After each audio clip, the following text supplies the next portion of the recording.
Hello दोस्तों, welcome to the channel. दोस्तों, सबसे पहले मैं आप सबको सॉरी भी कहना चाहता हूँ और थैंक यू भी कहना चाहता हूँ। सॉरी इसलिए कि वीडियो डालने में थोड़ा सा लेट हुआ है। थैंक यू इसलिए कि आप सबने इस पूरे दौरान मेरा साथ दिया और मेरे हेल्थ के बारे में सबने बहुत अच्छे से मुझसे बात की और मुझे इस टफ पीरियड से आपने निकाल लिया है। तो बेटा, आप सबका मैं तहे दिल से शुक्रिया करना चाहता हूं। और आज से हम हमारे लेक्चर्स क्या करेंगे, स्टार्ट करेंगे। अब हमारा लेक्चर क्या होगा, बंद नहीं होगा। अब समझ लीजिए आप, हमारा जो आखिरी एक्सप्रेशन बाकी था इलेक्ट्रोस्टैटिक्स का, वो आज मैं खत्म कर लूंगा ताकि हमारा इलेक्ट्रोस्टैटिक्स खत्म हो जाएगा। फिर हम इलेक्ट्रोस्टैटिक्स के न्यूमेरिकल और फिर अगले चैप्टर्स को क्या करेंगे, स्टार्ट करेंगे। तो आज का लेक्चर बहुत छोटा है दोस्तों। और सबसे पहले आप सबके लिए जो मेरा एक किस्म का प्यार है, उसके लिए मैं आज का लेक्चर बना रहा हूं ताकि हम बहुत शांति से आज का लेक्चर क्या कर लेंगे, खत्म कर लेंगे। तो एक्सप्रेशन हमारा है एक्सप्रेशन फॉर कैपेसिटी और expression for capacitance of a parallel plate capacitor without any type of dielectric. तो कैपेसिटेंस भी आपको पता है। मैं एक बार बस रिकॉल कर लेता हूं कि कैपेसिटेंस का फॉर्मूला क्या था। C is equals to Q upon V, ये था बेटा हमारा कैपेसिटेंस था। याद है आपको, ये हमारा कैपेसिटेंस था। C is equals to Q upon V हो गया कैपेसिटेंस। इसके बाद में हमने कैलकुलेट कर लिया था, हमने इलेक्ट्रिक इंटेंसिटी का भी फॉर्मूला निकाल लिया था। Electric intensity 1 upon 4 pi epsilon 0 के अगर डाला तो इसमें डाइलेक्ट्रिक आ जाएगा। Q अपॉन क्या हो जाएगा, R square. This was the electric intensity. हम क्या करेंगे, आज के फॉर्मूला में हमें इस इलेक्ट्रिक इंटेंसिटी का काम नहीं है। हमने जो एनी शेप का फॉर्मूला निकाला था, that E is equals to sigma upon epsilon 0 के, where sigma is the surface charge density and K is the dielectric constant. तो हम K भी नहीं निकला तो भी चलेगा क्योंकि डाइलेक्ट्रिक हमारे आज के मीडियम में नहीं है। तो सिग्मा अपॉन एप्सिलॉन 0, ये तीन फॉर्मूले हमें क्या करने हैं आज के हमारे एक्सप्रेशन में यूज करने हैं दोस्तों। तो पहले क्या करेंगे, एक्सप्रेशन आप समझ लीजिए। हम क्या निकालने वाले हैं, expression for capacitance of a parallel plate capacitor. ये बेटा हो जाएगा हमारा पैरेलल प्लेट कैपेसिटर। ये बन जाएगा इधर अर्थिंग को। इसके प्रॉपर डायग्राम भी हम निकालेंगे, लेकिन मैं पहले समझ के आपको समझा के बोल रहा हूं। तो इधर कौन सा चार्ज है, पॉजिटिवली चार्ज है। इधर कौन सा चार्ज है, निगेटिव चार्ज। तो इसकी हमें कैपेसिटी निकालनी है। इसकी क्या निकालनी है, कैपेसिटी। बहुत इजीली हो जाएगा। देखिए, अगर इसकी कैपेसिटी मैं आपको एक बार रफली निकाल के भी दिखा देता हूं। इसकी डायग्राम हम यहां पे निकाल लेंगे। एक बार रफली निकाल लिया तो फिर हमारा पूरा एक्सप्रेशन ही आसान हो जाएगा। इधर हमने ले लिया निगेटिव चार्ज, इधर हमने ले लिया पॉजिटिव चार्ज। समझ लीजिए, this is our parallel plate capacitor. अब होगा क्या, इधर की डेंसिटी होगी प्लस सिग्मा, इधर की डेंसिटी होगी माइनस सिग्मा। सिग्मा क्या है, sigma is the surface charge density. Okay, तो वी कैन कैलकुलेट दैट। समझ लीजिए, सबकी मिला के सिग्मा ही कंसीडर कर लेंगे, तो इसे लिखने की जरूरत हमें नहीं है। अब सबसे पहली बात, अगर यहां पे इलेक्ट्रिक इंटेंसिटी का फॉर्मूला हमें निकालना है कि इलेक्ट्रिक इंटेंसिटी कितनी होगी, तो इलेक्ट्रिक इंटेंसिटी का फॉर्मूला कौन सा लगेगा, electric intensity of a capacitor, electric intensity of any conductor of any shape. अब एनी शेप का फॉर्मूला क्या है, सिग्मा अपॉन एप्सिलॉन 0 के। बट डाइलेक्ट्रिक है क्या, इसमें नहीं है। The structure is without dielectric. तो हमारा फॉर्मूला बनेगा E is equals to sigma upon epsilon 0। ये फॉर्मूला बन गया electric intensity inside this parallel plate capacitor. आ गया, क्योंकि इसका शेप कैसा है, पैरेलल है। हमारे पास आइदर स्पेरिकल शेप का एक्सप्रेशन है, आइदर हमारे पास स्फीयर का है, बाद में सिलिंड्रिकल का है। और सिलेंडर और स्फीयर छोड़ के सब एक्सप्रेशंस के लिए हमारे पास कौन सा है, जो एनी शेप का हम एक्सप्रेशन निकालते हैं, उसका एक्सप्रेशन हमारे पास E is equals to sigma upon epsilon 0 के करके है। अब K इसमें प्रेजेंट नहीं है। अब ये हो गया। इसके बाद में हम एक और फॉर्मूला लिख सकते हैं, एक और formula in terms of potential difference. हम क्या लिख सकते हैं, E is equals to V upon D, where V is the potential and D is the distance between two parallel plates. ये एक फॉर्मूला है जो हम यहाँ पे लिखेंगे, that E is equals to V upon D। और इसे हम ऐसे भी लिख सकते हैं बेटा, V is equals to E multiplied by क्या लिख लिया हमने, D लिख लिया। Okay, V is equals to क्या लिख लिया, E मल्टीप्लाइड बाय D। अब V is equals to E का फॉर्मूला क्या आएगा, sigma upon epsilon 0 multiplied by क्या लिख लिया हमने, D लिख लिया। अब सिग्मा क्या है? Sigma is the surface charge density and it can be represented as Q upon A that is area. ये क्या हो गया हमारा? एरिया हो गया। एरिया कौन सा? Area of the parallel plates and Q upon A, यहाँ पे sigma as it is, D as it is. अब हमने यहाँ पे कौन सी वैल्यू निकाल ली? V की वैल्यू आपने क्या कर ली है? निकाल ली है। आपको कैपेसिटी की वैल्यू निकालनी है। कैपेसिटी का फॉर्मूला क्या है? C is equals to Q upon V। V की वैल्यू सब्स्टिट्यूट कर दीजिए, ये पूरी की पूरी C is equals to Q upon QD upon A epsilon 0। Q क्या हो जाएगा? कैंसल।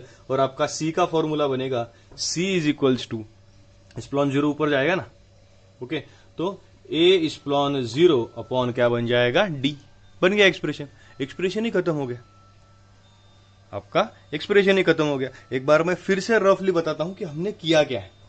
एक बार फिर से देखिए हमारे पास एक पैरेलल प्लेट कैपेसिटर है, जिसमें फिर से हम लिखेंगे ही, क्योंकि 2 मिनट जाने दीजिए, क्योंकि हम पहले समझ लेते हैं कि हमें इस पैरेलल प्लेट कैपेसिटर की कैपेसिटी निकालनी है। हमने सबसे पहले इलेक्ट्रिक इंटेंसिटी निकाली। इलेक्ट्रिक इंटेंसिटी मिली सिग्मा अपॉन इप्सिलॉन 0 के, बट विदाउट डाइलेक्ट्रिक है, इसलिए सिग्मा अपॉन इप्सिलॉन 0। अब ये इलेक्ट्रिक इंटेंसिटी का फॉर्मूला कहां से आया दोस्तों? क्योंकि इलेक्ट्रिक इंटेंसिटी इनसाइड और electric intensity due to conductor of any shape. Any shape का फॉर्मूला लगेगा ना, कि पैरेलल प्लेट भी है लेकिन वो तो आएगा एनी शेप में ही ना, स्पीयर नहीं है, सिलेंड्रिकल नहीं है, तो एनी शेप का फॉर्मूला लगा E is equals to sigma upon epsilon 0। अब ये फॉर्मूला लेके हम एक फॉर्मूला पे गए, that E is equals to, क्या फॉर्मूला था? V upon D, where V is the potential difference and D is the distance. तो V इज इक्वल्स टू क्या मिला? E multiplied by D, and we can write V is equals to sigma upon epsilon 0 multiplied by क्या मिल गया? D मिल गया। Okay, sigma upon epsilon 0 multiplied by D. अब sigma upon epsilon 0 multiplied by D, ये अगर आपके पास मिल गया पोटेंशियल, तो हमारे पास आखिरी आंसर, जो आंसर आपको निकालना है, कौन सा आंसर निकलेगा? कैपेसिटी इज इक्वल्स टू क्या मिलेगा? Q upon V। सब्स्टिट्यूट कर लीजिए, capacity is equals to Q upon sigma D upon epsilon 0। What is sigma? Sigma can be considered to be, sigma is surface charge density।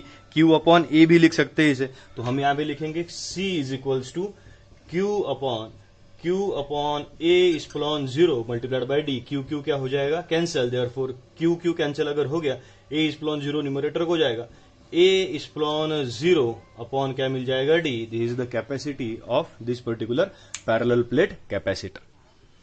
आ रहा है आपको समझ में? अगर समझ में आ रहा है बेटा, तो आप कमेंट सेक्शन में इसे लिख के बताइए कि सर समझ रहा है, ताकि हम इसे क्या कर सके, इजीली आगे एक्सप्लेन कर सके, ताकि मैं एक्सप्रेशन क्या करूंगा, पूरा राइट अप करके लिख लूंगा। समझ में आ रहा है? ओके, तो इस एक्सप्रेशन को अब हमें क्या करना है? बस लिखना है प्रॉपरली, ताकि आपको एक्सप्रेशन तक कहां तक मिल जाएगा? A इप्सिलॉन 0 के अपॉन K नहीं आएगा। K क्यों नहीं आएगा? क्योंकि यहाँ पे डाइलेक्ट्रिक तो मीडियम प्रेजेंट ही नहीं है।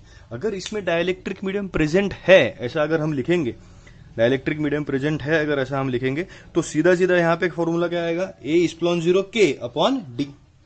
ओके, अब एक्सप्रेशन एग्जाम में क्वेश्चन कैसा आता है? देखिए, एग्जाम में क्वेश्चन आता है कि show that capacity of a parallel plate capacitor is inversely proportional to distance between the parallel plates. ऐसा क्वेश्चन आता है कि capacity of a parallel plate capacitor is inversely proportional to distance between parallel plates, यानी आपको यहां तक तो पहुंचना ही है, और इसके बाद में इस प्रोपोर्शन को इनवर्स लेके हम क्या करेंगे? कैलकुलेशन करने की कोशिश करेंगे। ओके, तो ऐसा हमें इक्वेशन एग्जाम में आता है। और कभी कभी ये भी आ सकता है, show that capacity of a parallel plate capacitor is directly proportional to, क्या आएगा हमारे पास? एरिया। एरिया कौन सा? Area of the parallel plates. तो कोई भी अगर क्वेश्चन आता है, तो हम क्या कर सकते हैं? हम इस फॉर्मूला तक आने के बाद में उसे इजीली क्या करेंगे? सॉल्व करेंगे। तो एक बार क्वेश्चन कैसा लिखते हैं देखते हैं। और आप सबकी दुआ से अब मैं तबियत भी अच्छी है, अब मेरी तबियत बहुत अच्छी है और आई एम रिकवरिंग वेल। तो let us and this chapter here, और कल से इसके न्यूमेरिकल भी स्टार्ट करेंगे। तो बेटा सबसे पहले क्या करेंगे? आपको रूटीन तो पता ही है, आपको मुझे होमवर्क भेजना है, आप भेजते भी हैं, उसमें आप बहुत अच्छे हैं सब। तो आप सब एक काम कीजिए, अब एक्सप्रेशन मैं लिखता हूं, एक्सप्रेशन मेरे साथ लिख लीजिए और पढ़ते रहिए, और हम एक्सप्रेशन लिखते हैं पहले। चलिए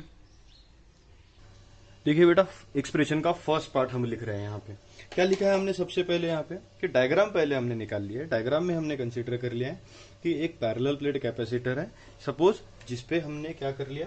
क्यू चार्ज क्या कर लिया है, डिपॉजिट कर लिया है। इधर हो जाएगा प्लस क्यू, इधर हो जाएगा हमारे लिए माइनस क्यू। अब इसके अंदर का एक पॉइंट कंसीडर कर लिया है हमने, point P, which is inside that particular capacitor. बेटा बाहर कैपेसिटर के इलेक्ट्रिक इंटेंसिटी कितनी हो जाएगी, 0, क्योंकि बाहर तो इलेक्ट्रिक इंटेंसिटी बनेगी ही नहीं, क्योंकि इनसाइड पार्ट पे ही हमारे पास चार्जेस क्या हो जाते हैं, सैचुरेट हो जाते हैं। तो आप एक बात समझ लीजिए, let us consider D is the distance between two parallel plates. जो कंसीडर किया है उसे एक बार ध्यान से देखिए। Q is the charge on capacitor, A is the area of parallel plates, ये क्या हो गया, area of parallel plates. Sigma क्या बन गया, surface charge density. Surface charge density can be represented as Q upon A, उसे क्या लिख सकते हैं हम, क्यू अपॉन ए लिख सकते हैं। Then D is the distance between two parallel plates, लिख सकते हैं, डी क्या बन गया, distance between two parallel plates. और एक ये जो टर्म्स है, ये ज्यादा इंपॉर्टेंट टर्म्स इसमें मेरे पास है कि V क्या बन गया, पोटेंशियल डिफरेंस। अब आपको ये फॉर्मूला 10th में था कि डिस्टेंस पे अगर हम फॉर्मूला निकालते हैं तो V is equals to E multiplied by D, A is electric intensity and D is the distance. This is the formula for potential difference. तो V is equals to ED, ये formula याद रखिएगा, and C is the capacity of parallel plates. अब इनको पकड़ के C is equals to हम क्या लिख सकते हैं, Q अपॉन V है फॉर्मूला। अब इसे लेके मैं बस, अब ये हमारी स्टार्टिंग होगी एक्सप्रेशन की। अब मैं बस फर्स्ट पॉइंट यहां पे लिखा है, सेकंड पॉइंट भी यहां पे ही लिखूंगा। बस आपको क्या करना है, ये एक्सप्रेशन इक्वेशन नंबर 1 आपको क्या करना है, बस याद करना है, क्योंकि मैं ये पूछूंगा ही नहीं, क्योंकि आपको ये ध्यान में रखना चाहिए। सबसे पहले consider a charged parallel plate capacitor of electric intensity E at a point P inside the capacitor. Electric intensity E at a point P inside the capacitor, it is given by the formula of any shape. और any shape का formula क्या बना था हमारे पास, E is equals to sigma upon epsilon 0। अब sigma is equals to क्या लिख सकते हैं, सरफेस चार्ज डेंसिटी है, तो सिग्मा इज इक्वल्स टू क्या लिख लिया, Q upon A। Therefore electric intensity का हमारा फॉर्मूला क्या बन गया, E is equals to Q upon A epsilon 0 बन गया। E is equals to Q upon A epsilon 0, ये फॉर्मूला हमारा बन गया। अब हम क्या करेंगे, दूसरे बार, अब मैं पॉज नहीं करूंगा, अब हम कंटिन्यूएशन में करेंगे। ये आपको समझ में आ गया। अब ये फॉर्मूला हमारे पास याद ध्यान में रखना है, E is equals to Q upon A epsilon 0 है। तो मैं यहां पे लिख ही लेता हूं कि E is equals to Q upon A epsilon 0, ये हमारा रेड कलर का फॉर्मूला आया था। अब हम यहां पे अगला एक्सप्रेशन लिखने की कोशिश करते हैं। अगला एक्सप्रेशन लिखेंगे, यानी आगे क्या लिखना है, but potential difference and electric intensity are related as V is equals to क्या लिख लिया मैंने, E मल्टीप्लाइड बाय D आ गया। V is equals to E multiplied by D, और सब्स्टिट्यूट करेंगे V is equals to E क्या है, Q अपॉन A एप्सिलॉन 0, यहां से उठा लिया, okay, Q upon A epsilon 0 multiplied by D as it is, let us consider as equation number 2, okay. And now capacity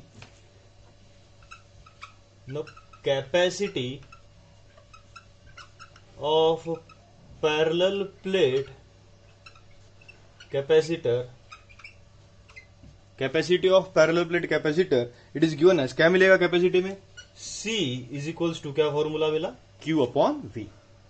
तो लिख सकते हैं Q की वैल्यू तो एज इट इज है, Q ही है, और V की वैल्यू हम कहां से लिखेंगे, इक्वेशन नंबर 2 से लिखेंगे। और क्या वैल्यू है, Q upon A epsilon 0 into D बनेगा, यहां पे क्या है, D है, लिख लेते हैं अच्छे से, मल्टीप्लाइड बाय क्या मिला, D मिला। अब Q क्या हो जाएगा, कैंसिल, और C इज इक्वल्स टू मिलेगा A epsilon 0 upon D। This is the our formula. अब इसमें क्या मिलता है, इसमें दो चीजें तुमको मिलती हैं कि अगर A एप्सिलॉन 0 कांस्टेंट है तो C is inversely proportional to D और C is directly proportional to A। ये दोनों चीजें यहाँ पे लिख सकते हैं, बहुत ही आसानी से आप लिख सकते हैं। ये अगर एग्जाम में क्वेश्चन आता है, जो आने के चांसेस बहुत अच्छे हैं दोस्तों, अगर यहां पे ऐसे समझ लीजिए कि पैरेलल प्लेट कैपेसिटर में डाइलेक्ट्रिक प्रेजेंट है, तो यहां पे एप्सिलॉन 0 के बाद क्या लगेगा, K लगेगा। K क्या, K is the dielectric constant. अगर K नहीं है यानी डाइलेक्ट्रिक प्रेजेंट नहीं है, हो गया क्लियर। तो ये एक्सप्रेशन बहुत इंपॉर्टेंट है। तो एक्सप्रेशन लिखिए, सबने लिखना है। और अब हम इनके सबके फॉर्मूला एक बार रिपीट करेंगे कल, और इसके हम क्या करेंगे, न्यूमेरिकल सॉल्व करने की कोशिश करेंगे। तो आप सबने जो साथ दिया उसके लिए मैं आपका शुक्रगुजार हूं। लिखते रहिए दोस्तों, पढ़ते रहिए, मैं पढ़ाता रहूंगा, मैक्सिमम एफर्ट्स लेने की कोशिश करूंगा, और भी ज्यादा एफर्ट्स लेके पढ़ाने की कोशिश करूंगा, और आप भी और भी ज्यादा एफर्ट्स लेके पढ़ाने की कोशिश कीजिए। मुझे होमवर्क भेजते रहिए और सपोर्ट करते रहिए, मैं पढ़ाता रहूंगा, आप पढ़ते रहिए। चैनल को लाइक कीजिए, शेयर कीजिए, सब्सक्राइब कीजिए, और बेटा जिन तक नहीं पहुंचा है उन तक पहुंचाइए। पढ़ते रहिए। Thank you.